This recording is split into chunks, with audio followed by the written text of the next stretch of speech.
Hello, how are you all doing today? நீங்கள் எல்லாரும் எப்படி இருக்கீங்க? என் பேர் ஜலால். இன்னைக்குலேருந்து தொடங்கி இங்கிலீஷில் ஆரம்பத்திலேருந்து தொடங்கி இன்டர்மீடியேட்டு அட்வான்ஸ்டு ஸ்டேஜ் வரைக்கும் உள்ள வீடியோஸு இந்த சீசனில், இது நியூ சீசன் 6ல் போடுறேன். இதனால் நீங்கள் ஆரம்பத்துலேருந்து பார்க்கலாம். பழைய வீடியோக்கள்லாம் பார்க்கணுன்னு அவசியம் இல்லை. இதிலேருந்து தொடங்கி படித்தாலே போதும், இங்கிலீஷ் நல்லா பழகிடலாம் அப்படின்னு சொல்லிக்கிறேன். இது எல்லாத்துக்கும் பொருந்தும். ஸ்டூடெண்ட்ஸாக இருக்கிறவங்களுக்கு, இல்லை ஒர்க் பண்ணுறவங்களுக்கு, இல்லாட்ட வீட்டில் ஹவுஸ் ஒய்ஃபாக இருக்கிறவங்களுக்கு எல்லாருக்கும் ஆரம்பத்திலேருந்து இங்கிலீஷை படிக்கிறதுக்கு இது நல்ல வசதியான ஒரு பிளாட்ஃபார்ம் அப்படின்னு சொல்லிக்கிறேன். இது ஏன் இப்போ போடுறேன் அப்படின்னா, பல பேர் கேட்குறாங்க, சார் உங்கள் வீடியோக்கள் ஆரம்பத்தில் உள்ள வீடியோக்கள்லேருந்து பார்த்து நாங்கள் பழகணும்னு ஆசைப்படுறோம் அப்படின்ட்டு. நான் 500க்கும் மேற்பட்ட வீடியோக்கள் போட்டுட்டேன். அதுவும் ஒரு கிராஜுவலாக ஸ்டெப் பை ஸ்டெப்பாக இல்லை. அதாவது அங்கே ஒன்றும் இங்கே ஒன்றும் எனக்கு தோணுன டாப்பிக்கை நான் போட்டு வீடியோக்கள் போட்டிருக்கேன். அதனால் நீங்கள் ஆரம்பத்துலேருந்து உள்ள வீடியோக்கள் பார்த்து பழகிறது அப்படிங்கிறது ரொம்ப கஷ்டம். அதனால தான் இந்த நியூஸ் சீரீஸு தொடங்குகிறேன். ஸோ இன்றைக்குள்ள லெசனில் ஃபஸ்ட்டு லெசன், அதாவது ஜென்ரல் பிரின்சிபிள்ஸ் இன் லேர்னிங் இங்கிலீஷ், அதை பார்ப்போம். அது பிறகு அடுத்தடுத்து நம்ம பார்ப்போம். அதனால் நீங்கள் இப்போ சப்ஸ்கிரைப் பண்ணாலே போதும். லார்ஜ் நம்பரில் சப்ஸ்கிரைப் பண்ணுங்கள். நீங்கள் இங்கிலீஷு படிப்படியாக ஸ்டெப் பை ஸ்டெப்பாக பழகிறதுக்கு நல்ல வசதியாக இருக்கும். Let's start with the first lesson today.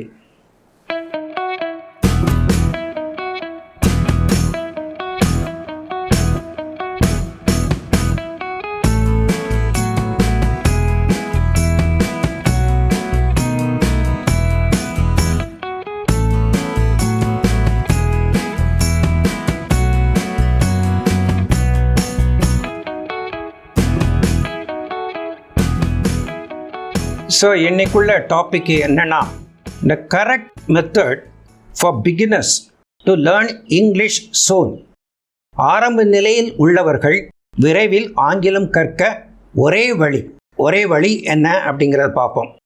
இப்போ ஃபஸ்ட்டில் ஒரு பேபி எப்படி ஒரு லாங்குவேஜை பிக்கப் பண்ணுது, குழந்தை பருவத்தில் எப்படி அது பேசுது அப்படின்னு கேட்டிங்கன்னா, by listening to its mother என்ன பேசுகிறாங்க அப்படின்ட்டு உன்னிப்பாக கவனிக்குது. மதர், ஃபாதர், அதுக்கு பிறகு வீட்டில் உள்ளவங்க, அண்ணன், தம்பி, சுற்றுப்புறத்தில் உள்ளவங்க, அந்த வீட்டுக்கு வர்றவங்க, uncle, grandfather, grandmother, இவங்க பேசுகிறத உன்னிப்பாக கேட்குது. அது பேசுகிறதே கிடையாது, ஒரு 3-4 மாதம் பேசுகிறது கிடையாது. அது பாருங்கள், இந்த பிக்சரை பாருங்கள். ஒரு யங் மதர் குழந்தைகிட்ட பேசுகிறாங்க, மடியில் போட்டு கொஞ்சி பேசுகிறாங்க, கை தட்டி பேசுகிறாங்க. அதை உன்னிப்பாக கவனிக்குது. பார்த்தீங்களா எப்படி பேசுகிறாங்க அப்படின்னு கவனிக்குது. ஸோ இப்படி தான் குழந்தைகள் பிக்கப் பண்ணுது. அதுக்கு பிறகு ஃபாதர், மதர் அவங்க மடியில் உட்காந்துக்கிட்டு அவங்க எப்படி பேசுகிறாங்க அப்படின்னு கவனிச்சுக்கிட்டே இருக்குது. ஸோ இப்படி தான் பிக்கப் பண்ணுது குழந்தைகள். அதனால் அந்த சரௌண்டிங், அந்த வீட்டில் உள்ள சரௌண்டிங்னால அது பிறகு அம்மா சில ஹேபிட்ஸ்லாம் சொல்லி கொடுக்குறாங்க. ஈட்டிங் எப்படி பண்ணுறது, டேபிளில் எப்படி உட்கார்றது அப்படின்லாம், அதையும் உன்னிப்பாக கவனிக்குது. இப்படி கவனிச்சு தான் அது பழகுது. ஸோ ஃபஸ்ட்டில் லிசன் பண்ணுது. அதுக்கப்புறம் பை அட்டம்ப்டிங் டு ஸ்பீக், பேசுகிறதுக்கு அது ட்ரை பண்ணுது. அது மொழியில் பேசுது. அது பேசுகிறது நம்மளாம் ரசிக்கிறோம். ஆக்சுவலாக அதில் நிறையா தப்பு இருக்கும், இருந்தாலும் பேசுது. பை கமிட்டிங் மிஸ்டேக்ஸை கமிட் பண்ணுறதை பற்றி அது கவலைப்படுறது கிடையாது. அப்படி தத்தக்கா புத்தக்காண்டு தான் பேசுது. அதுக்கு பிறகு so by listening to the mother and father teaching them something or the other at home, வீட்டில் மதரோ ஃபாதரோ அது என்ன மாதிரி கொஞ்சம் டீச் பண்ணுறாங்க, சொல்லி கொடுக்குறாங்க. இப்போ பாருங்க, ஒரு யங் மதர், ஒரு தமிழ் மதர் தான் குழந்தைக்கு சொல்லி கொடுக்குறாங்க. அதுவும் ஏதோ செய்து அதை பார்த்து ரசித்து கை தட்டி மகிழ்கிறாங்க. ஸோ அந்த குழந்தை நல்லா லிசன் பண்ணுது. அது அப்படி அவங்களுக்கு சொல்லி கொடுக்கும்போது அவங்க பேசுகிறாங்க. அந்த பேச்சை கவனித்து அதுபடி பேசுகிறதுக்கு ட்ரை பண்ணுது. அதுக்கு பிறகு ஸோ வீட்டில் இப்படியெல்லாம் பழக்கங்கள் சொல்லி கொடுக்குறாங்க. முதல்ல பேசுகிறாங்க, பழக்கங்கள் சொல்லி கொடுக்குறாங்க, எல்லாமே பழகுது. அதனால் அந்த மொழி நேச்சுரலாக வருது, அந்த சூழ்நிலைக்கு ஏற்றபடி வருது. ஸோ அதுதான் இம்பார்ட்டண்ட்டு. இப்போ ஒரு மொழியை கற்றுக்கிறதுக்கு 4 முக்கியமான வழிகள் இருக்குது. அது என்னன்னா, லிசனிங் அண்ட் ரீடிங். முதல்ல நல்லா கேட்கணும், அதுக்கு பிறகு நிறையா வாசிக்கணும். இது ரெண்டுமே இன்புட்ஸ். அதாவது இன்புட்ஸ்னால் உள்ள செலுத்துறது. இது மூளைக்கு போகுது. அதாவது லிசன் பண்ணும்போது, கேட்கும்போது, படிக்கும்போது அது மூளைக்கு போகுது. அவுட்புட்ஸ் எப்படி வருதுன்னா ரைட்டிங்லேயும் ஸ்பீக்கிங்லேயும் வருது. அதாவது எழுதுறதுலேயும் பேசுகிறதுலேயும் வருது. மற்றவங்களை பொறுத்தவரையில் நீங்கள் என்ன எழுதுறீங்க, என்ன பேசுகிறீங்க, அதுதான் இம்பார்ட்டண்ட்டு. உங்களை பொறுத்தவரையில் அந்த லிசனிங் அண்டு ரீடிங்கும் இம்பார்ட்டண்ட்டு. ஸோ எந்த ஏஜாக இருந்தாலும் இது இம்பார்ட்டண்ட் தான். குழந்தை பருவத்தில் மட்டும் இல்லை, எந்த ஏஜாக இருந்தாலும் நிறையா கேட்கணும், நிறையா ரீட் பண்ணணும், நிறையா படிக்கணும். அப்போ தான் உங்கள் ரைட்டிங்கும் எழுத்தும் நீங்கள் பேசுகிற பேச்சும் நல்லா இருக்கும். இதை ஒன்று கவனிச்சுக்கோங்க. ஆனால் இந்த குழந்தைகள் வந்து என்ன என்வாயர்மெண்ட்டில் இருக்குது, அப்போ வந்து அது ரீடிங்லாம் அவ்வளோ தெரியாது, அது பிறகு ரைட்டிங்கும் அவ்வளோ தெரியாது. அப்போ என்ன செய்யுது, லிசன் பண்ணிவிட்டு அந்த ரீடிங் அண்டு ரைட்டிங் அந்த ஸ்டெப்பை தாண்டி டக்குன்னு பேசுகிறதுக்கு ஸ்பீக்கிங்க்கு வந்துடுது. ஸோ அந்த சரௌண்டிங் இஸ் இம்பார்ட்டண்ட். இப்போ வந்து சில ஸ்கூலில் நல்ல இங்கிலீஷ் மீடியம் ஸ்கூலில், அது வந்து சில ஸ்கூல்ஸ் இருக்குது, மெட்ராஸில் இருக்குது, கோயம்புத்தூரில் இருக்குது, நல்ல அப்படி மதுரை, திருச்சி இப்படி உள்ள பெரிய ஊர்களில் நல்ல இங்கிலீஷ் மீடியம் ஸ்கூல் இருக்குது. அந்த ஸ்கூலுக்கு போகிற குழந்தைகள் வந்து அந்த டீச்சர்ஸ் இங்கிலீஷில் பேசுகிறாங்க. அந்த ஸ்கூலில் நிறைய பேர் அந்த ஹெட்மிஸ்டர்ஸு எல்லாமே இங்கிலீஷில் பேசுகிறாங்க. அதனால் இங்கிலீஷை பிக்கப் பண்ணுது. மற்ற குழந்தைகளும் இங்கிலீஷை பிக்கப் பண்ணதுனால அவங்களுக்குள்ள இங்கிலீஷ் பேசிக்கிறாங்க. ஸோ அந்த சரௌண்டிங், அந்த என்வாயர்மெண்ட், அந்த சூழ்நிலை தான் இம்பார்ட்டண்ட். தமிழ் மீடியத்தில் படிக்கிற குழந்தைகள் இல்லைன்னா மற்ற ஸ்கூலு இங்கிலீஷ் மீடியம் சொல்லிக்கிட்டு அவங்க இங்கிலீஷை சொல்லிக் கொடுக்குறதே கிடையாது, தமிழில் தான் பேசுகிறாங்க, குழந்தைகளும் தமிழ் தான் பேசுகிறாங்க. அப்படி உள்ள சூழ்நிலையில் வர்றவங்களுக்கு தமிழ் தான் வரும், இங்கிலீஷு வரவே வராது. அதனால் சரௌண்டிங் இஸ் இம்பார்ட்டண்ட். சரௌண்டிங் வந்து நம்ம சரௌண்டிங் என்னது, தமிழ் பேசுகிற சரௌண்டிங் தான். அப்புறம் எப்படி இங்கிலீஷை பேச வரும்? ஸோ சரௌண்டிங், மற்றவங்களும் இங்கிலீஷ் நம்ம பேசினா தானே நம்ம இங்கிலீஷ் பேச முடியும். எனக்கு ஒரு ஸ்பீக்கிங் பார்ட்னர் இங்கிலீஷில் இருந்தால் தானே நான் இங்கிலீஷில் பேச முடியும். இதெல்லாம் வந்து சாக்கு போக்கு சொல்கிறது. இப்போ எனக்கும் அப்படித்தானே இருந்துச்சு. நானுமே சின்ன ஊரில் பிறந்தவன் தான். எஸ்எஸ்எல்சி ஸ்கூல் முடிக்கிற வரைக்கும் தமிழை தவிர ஒன்றுமே தெரியாது. பிறகு தானே பழகுனேன். நானே பழகிருக்கும்போது நீங்களும் பழகலாமே அப்படின்னு தான் சொல்லிக்கிறேன். அதனால் அந்த சரௌண்டிங்கை வந்து அதான் திருந்தாது, நம்ம தான் உண்டாக்கிக்கிறோம். we have to create the surroundings. எப்படி சரௌண்டிங்கை உண்டாக்குறது அப்படிங்கிறத ஒரு லிஸ்ட்டு போட்டு பாயிண்ட்டாக சொல்கிறேன். ஃபஸ்ட்டு வந்து நீங்கள் ஸ்கூல்லையோ காலேஜ்லேயோ படிக்கும்போதே அவங்க இங்கிலீஷில் டீச் பண்ணுறாங்கன்னு வச்சுக்கோங்க. அப்போ நீங்கள் அந்த டீச்சரோட இன்ட்ராக்ட் பண்ணணும். இடையில கொஷின்ஸ் கேட்கணும். இல்லாட்ட கிளாஸ் முடிஞ்ச பிறகு அவங்ககிட்ட போய் பேசணும். எதில் பேசணும்? இங்கிலீஷில் பேசுகிறதுக்கு ட்ரை பண்ணணும். இங்கிலீஷில் பேசி அவங்க அதை விரும்புவாங்க. நீங்கள் இங்கிலீஷ் பேசுகிறத விரும்புவாங்க, உங்களை கேலி பண்ண மாட்டாங்க. கேலி பண்ணாலுமே நம்ம அதை பற்றியெல்லாம் பாதர் பண்ணக்கூடாது. என்னையை கேலி பண்ணவங்களாம் இப்பயும் அந்த நிலைமையில் தான் இருக்காங்க. நான் முன்னேறிட்டேன். அதனால் கேலி பண்ணுறவங்கள பற்றி பார்த்து பயப்படாதீங்க. கேலி பண்ணுறாங்கன்னு வெக்கப்படாதீங்க. நீங்கள் தைரியமாக இருங்க, சரியாயிரும், எல்லாமே சரியாயிரும். அதனால் so you have to ask questions to the teachers and lecturers in the college in English. அவங்ககிட்ட பேசும்போது இங்கிலீஷில் பேசணும். செகண்ட் பாயிண்ட் என்னென்னா, பை வாட்சிங் கார்ட்டூன் ஃபிலிம்ஸ் இன் இங்கிலீஷ். அது இம்பார்ட்டண்ட். ஏன்னா இப்போ அமெரிக்கன் மூவிஸு, இங்கிலீஷ் மூவிஸு, இல்லாட்ட சீரியல்ஸு இதெல்லாம் பார்த்தீங்கன்னா அது ஒன்றுமே விளங்காது.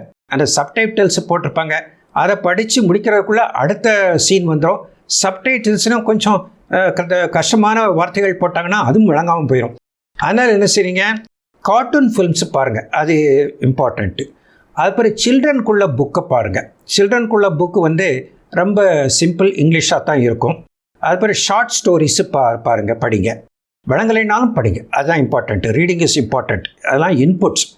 அது பிறகு இப்போ என்னுடைய வீடியோ போல் உள்ள வீடியோவை, because I am speaking both in English and Tamil, நான் வந்து I make it a point to speak in English also.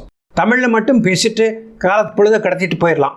ஆனால் உங்களுக்கு இங்கிலீஷ் எப்படி டெவலப் ஆகும்?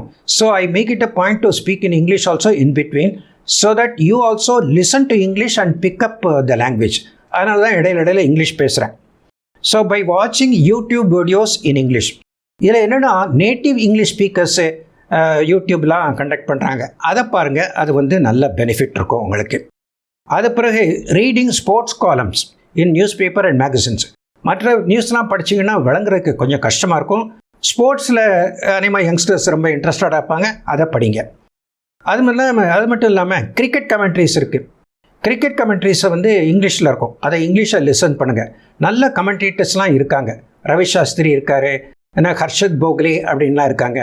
அவங்க பேசுகிற இங்கிலீஷ் வந்து நல்ல சுனில் கவாஸ்கர் அப்படிலாம் கேட்கலாம், கேட்டு அதையும் பிக்கப் பண்ணலாம். அப்புறம் by listening to apps in English, நிறைய ஆப்ஸ் இருக்குது. கேம்பிரிட்ஜ் இங்கிலீஷ்ன்னு இருக்குது, ஆக்ஸ்ஃபோர்ட் இங்கிலீஷ்ன்னு இருக்குது. அதில் வந்து கான்வர்சேஷனல் இங்கிலீஷு சொல்லிக் கொடுக்குறாங்க. அது வந்து மொபைல் ஃபோனில் மொபைல் ஆப்ஸ் இருக்குது. அதனால் மொபைல் ஃபோனை இந்த இயர்ஃபோனை கனெக்ட் பண்ணி நீங்கள் பஸ்ஸில் போகும்போது கேளுங்க, இல்லாட்ட வீட்டில் சும்மா இருக்கும்போது கேளுங்க. கேட்டு அதை வந்து லிசன் பண்ணுங்கள். லிசன் பண்ணும்போது நல்லா இருக்கும். அதுக்கப்புறம் ஒர்க்கிங் என்வாயர்மெண்ட்டில் இது நான் செய்கிறேன், அதனால தான் இதை நான் சொல்கிறேன். ஒர்க்கிங் என்வாயர்மெண்ட்டில் நீங்கள் உங்கள் பாஸோட பேசும்போது வந்து இங்கிலீஷில் பேசுகிறதுக்கு ட்ரை பண்ணுங்கள். அதுக்கப்புறம் உங்கள் கலீக்ஸோட பேசும்போதும் கூட இங்கிலீஷ் வேர்ட்ஸ், ஃப்ரேசஸ்ஸு, சென்டென்சஸ்லாம், சின்ன சின்ன சென்டென்ஸ்லாம் யூஸ் பண்ணி பழகுங்க. இதில் வெக்கப்படாதீங்க. ஏன்னா நான் வந்து பேங்க்கில் ஜாயின் பண்ணேன். பேங்க்கில் வந்து நான் சுப்பீரியர்ஸோட பேசும்போது எப்போதுமே இங்கிலீஷ்லாம் பேசுவேன். அவங்களும் இங்கிலீஷ்லாம் ரிப்ளை பண்ணுவாங்க.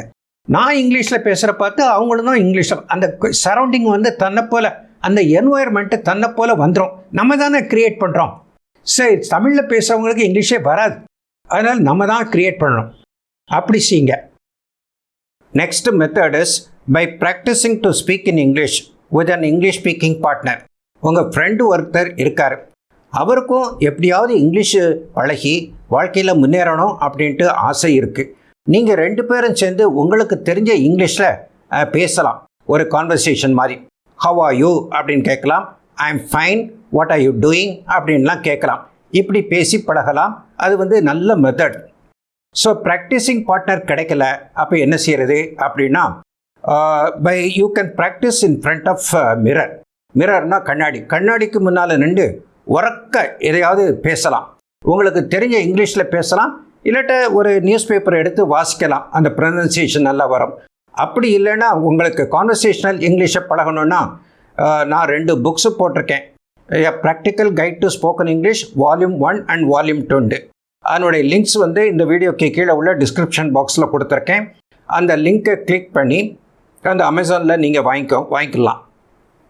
வாங்கிட்டு அதையும் ப்ராக்டிஸ் பண்ணுங்கள். அது ஒரு நல்ல மெத்தட் தான். அதுக்கு பிறகு இஃப் யூ கேன்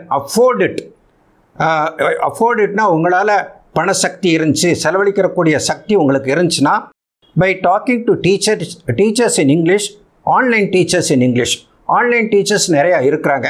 அவங்க கூட பேசி நீங்கள் ப்ராக்டிஸ் பண்ணலாம். 1-to-1 பேசி பழகலாம். ஆனால் அது கொஞ்சம் காஸ்ட்லியாக இருக்கும். அதில் வந்து நேட்டிவ் இங்கிலீஷ் ஸ்பீக்கர்ஸ் கூட இருப்பாங்க. அதனால் நல்லா பழகிறதுக்கு ஒரு ஆப்பர்ச்சுனிட்டி தான். ஆனால் கொஞ்சம் costly. If you can afford it, you can do it அப்படின்ட்டு சொல்லிக்கிறேன். இப்படியெல்லாம் பழகலாம் அப்படின்னு சொல்லிக்கிறேன். நம்ம வந்து நான் ஏற்கனவே சொன்ன மாதிரி நம்ம இங்கிலீஷ் பேசுகிறதுக்கு கிராமர் தேவையில்லை. இப்போ தமிழ் நம்மளாம் பழகிருக்கோம் சின்ன பிள்ளையிலேருந்து. கிராமர் எவ்வளோ தூரம் தெரியும்? கிராமர் தெரிஞ்சுக்கிட்டால் தமிழ் பேசுகிறோம் இல்லை. அதேமாதிரி தான் இங்கிலீஷ்லேயும் கிராமர் தெரிஞ்சுக்கிட்டு இங்கிலீஷ் பேசணும்னு அவசியம் இல்லை. ஆனால் ஒரு முக்கியமான டிஃப்ரென்ஸ் என்னென்னா, நமக்கு அந்த இங்கிலீஷ் ஸ்பீக்கிங் சரௌண்டிங் இல்லை. அதனால் கொஞ்சம் இங்கிலீஷ் கிராமரும் தெரிஞ்சு வச்சுக்கிறது நல்லது. அப்போ தான் நம்ம பேசும்போது, எஸ்பெஷலி எழுதும்போது கரெக்டாக எழுதுவோம். அதனால் கொஞ்சம் கிராமர் படிங்க. நான் வந்து எப்போதுமே கிராமர் படித்தா தான் இங்கிலீஷ் பேச வரும் அப்படின்னு சொல்கிறவன் இல்லை. இருந்தாலும் கொஞ்சம் படிங்க, ஏன்னா நமக்கு வந்து கரெக்டான இங்கிலீஷு பேசணும், எழுதணும். So the practice is important. Practice listening to English, நிறையா கேட்கணும். ப்ராக்டிஸ் ரீடிங் இங்கிலீஷ், நிறையா வாசிக்கணும். Practice writing English.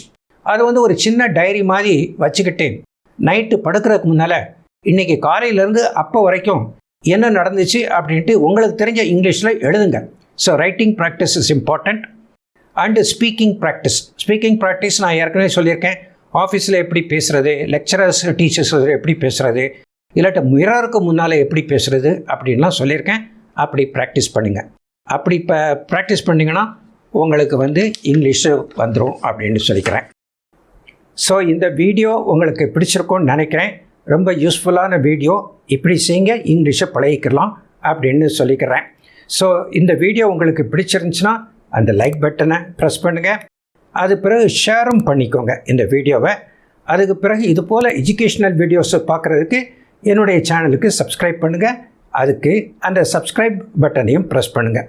நீங்கள் சப்ஸ்கிரைப் பண்ணால் அது என்னையை மோட்டிவேட் பண்ண மாதிரி ஆச்சு.